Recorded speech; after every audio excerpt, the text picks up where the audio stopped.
আজ যদি আমরা সতর্ক হই তাহলে কাল হয়তো আর কোনো মৃত্যুর সংবাদ পড়তে হবে না। প্রতিদিন সকালেই আমরা ঘুম থেকে উঠি, তখন আমাদের অনেকেরই দিন শুরু হয় একটি সাধারণ অভ্যেস দিয়ে। সেটা খবরের কাগজ বা মোবাইলের নিউজ ফিড দেখা, আর সেখানেই চোখে পড়ে একটি পরিচিত কিন্তু ভয়াবহ শিরোনাম: বাস চাপায় নিহত, মোটরসাইকেল দুর্ঘটনায় প্রাণ গেল, ট্রাকের সঙ্গে সংঘর্ষ। এই শিরোনামগুলো যেন এখন আর আমাদের চমকে দেয় না। আমরা অভ্যস্ত হয়ে গিয়েছি। কিন্তু সত্যিই কি আমরা অভ্যস্ত হতে পারি একটি মৃত্যুর সাথে? হ্যাঁ, আজ বলছি বাংলাদেশের সড়ক দুর্ঘটনার কথা। বাংলাদেশ একটি সম্ভাবনাময় দেশ। কিন্তু এই সম্ভাবনার পথেই প্রতিদিন লেগে আছে রক্তের দাগ। এই রাস্তা দিয়ে প্রতিনিয়ত ছুটে চলছে মৃত্যু। প্রতিটি দুর্ঘটনার পিছনে থাকে এক একটি গল্প, এক একটি পরিবার, এক একটি স্বপ্ন। হয়তো যে মানুষটি আজ সকালে ঘর থেকে বের হয়েছিল, সে জানতোই না সে আজ ঘরে ফিরতে পারবে না। হয়তো একটি ছোট্ট শিশু অপেক্ষা করছে তার বাবার জন্য, কিন্তু সে জানেই না তার বাবা আর কখনোই ফিরে আসবে না। এই বাস্তবতা কেবল একটি পরিসংখ্যান নয়, এটি গভীর মানবিক বিপর্যয়। এবারের ঈদে বাড়ি ফিরতে গিয়ে সদরঘাটে ভয়াবহ দুর্ঘটনার শিকার হয় দুটি লঞ্চ। একটা উৎসব পরিবারের সাথে কাটাতে মানুষের এত হাহাকার, প্রতিটি জায়গায় বাড়ি ফেরার তাড়া, কত আগ্রহ সবার।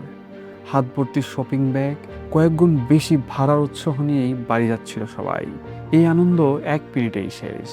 কেউ পানিতে ডুবে, কেউ ট্রাকের নিচে, কেউ ট্রেনের লাইন ভেঙে, আর কেউ সদরঘাটের মর্মান্তিক সড়ক দুর্ঘটনায়। বাংলাদেশের সড়ক দুর্ঘটনা আজ একটি নীরব মহামারীতে পরিণত হয়েছে। মহামারী ধীরে ধীরে কেড়ে নিচ্ছে হাজার হাজার প্রাণ। কিন্তু প্রশ্ন হলো, কেন এই দুর্ঘটনা এত বেশি? প্রথমেই আসি চালকদের কথায়। বাংলাদেশের অনেক চালক এখনও ট্রাফিক আইনকে গুরুত্ব দেয় না। তারা মনে করেন দ্রুত পৌঁছানোই সবচেয়ে বড় বিষয়। যাত্রী তুলতে হবে আগে, গন্তব্যে পৌঁছাতে হবে আগে। আর সেই আগে যাওয়ার প্রতিযোগিতাই তৈরি করে এক ভয়াবহ পরিস্থিতি। বাস চালকের মধ্যে এই প্রতিযোগিতা সবচেয়ে বেশি দেখা যায়। একজন আরেকজনকে ছাড়িয়ে যেতে চায়, ওভারটেক করতে চায়, ফলে মুহূর্তের মধ্যেই ঘটে যায় দুর্ঘটনা। এর সাথে যোগ হয় অতিরিক্ত গতি। একটি গাড়ি যখন নিয়ন্ত্রণের বাইরে চলে যায়, তখন সেটি শুধু আর যানবাহন থাকে না, এটি হয়ে ওঠে এক চলন্ত বিপদ। আরেকটি বড় সমস্যা হলো অদক্ষ চালক। অনেকেই সঠিক প্রশিক্ষণ ছাড়া গাড়ি চালাতে নেমেছেন। ড্রাইভিং লাইসেন্স পাওয়া অনেক ক্ষেত্রে শুধু একটি আনুষ্ঠানিকতা হয়ে দাঁড়িয়েছে। ফলে তারা জানেন না কখন ব্রেক করতে হয়, কখন থামতে হয়, কিভাবে বিপদ এড়াতে হয়। এবার আসি যানবাহনের অবস্থার দিকে। বাংলাদেশের অনেক গাড়ি চলছে একেবারে ঝুঁকিপূর্ণ অবস্থায়। ব্রেক ঠিক নেই, হেডলাইট কাজ করে না, চাকা ক্ষয় হয়ে গেছে, তবুও সেগুলো রাস্তায় চলছে বছরের পর বছর। এই ধরনের যানবাহন যে কোনো সময় একটি বড় দুর্ঘটনার কারণ হতে পারে। সড়কের অবকাঠামো অনেক ক্ষেত্রে দায়ী। অনেক রাস্তা সরু, অনেক রাস্তায় গর্ত, অনেক রাস্তা পর্যাপ্ত সাইনবোর্ডও নেই। ফুটপাত দখল হয়ে যাওয়া পথচারীরা বাধ্য হয়ে রাস্তায় হাঁটেন, ফলে তাদের জীবন হয়ে উঠেছে ঝুঁকিপূর্ণ।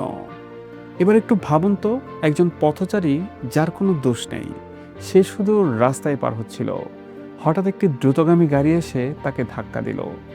এই মৃত্যুর দায় কার? শুধু চালকের, নাকি সিস্টেমেরও? পথচারীদের মধ্যেও কিছু অসচেতনতা রয়েছে। অনেকেই জেব্রা ক্রসিং ব্যবহার করেন না, হঠাৎ করে রাস্তার মাঝে নেমে পড়েন। অনেকেই মোবাইল ফোন ব্যবহার করতে করতে হেঁটে যান। এই ছোট ছোট ভুলগুলো বড় বড় দুর্ঘটনার কারণ হতে পারে। আইন প্রয়োগের দুর্বলতাও একটি বড় সমস্যা। অনেক সময় দেখা যায় নিয়ম ভাঙার পরও কোনো শাস্তি হয় না, ফলে মানুষ মনে করে কিছু হবে না। এই কিছু হবে না মনোভাবেই সবচেয়ে বড় বিপজ্জনক। এখন প্রশ্ন, আমরা কি করতে পারি? প্রথমত, আমাদের মানসিকতা পরিবর্তন করতে হবে। রাস্তায় কোনো প্রতিযোগিতার জায়গা নয়, এটি সবার জন্য একটি নিরাপদ স্থান হওয়া উচিত। চালকদের প্রশিক্ষণ বাধ্যতামূলক করতে হবে। লাইসেন্স দেওয়ার ক্ষেত্রে কঠোরতা বাড়াতে হবে। যানবাহনের ফিটনেস নিয়মিত পরীক্ষা করতে হবে। রাস্তার উন্নয়ন করতে হবে। নিরাপদ ফুটপাত, সাইনবোর্ড, স্পিড ব্রেকার সব নিশ্চিত করতে হবে। সবচেয়ে বড় সচেতনতা, একটু ধৈর্য, একটু সতর্কতা, একটু দায়িত্ববোধ, আর এই ছোট ছোট জিনিসগুলাই পারে বড় পরিবর্তন আনতে।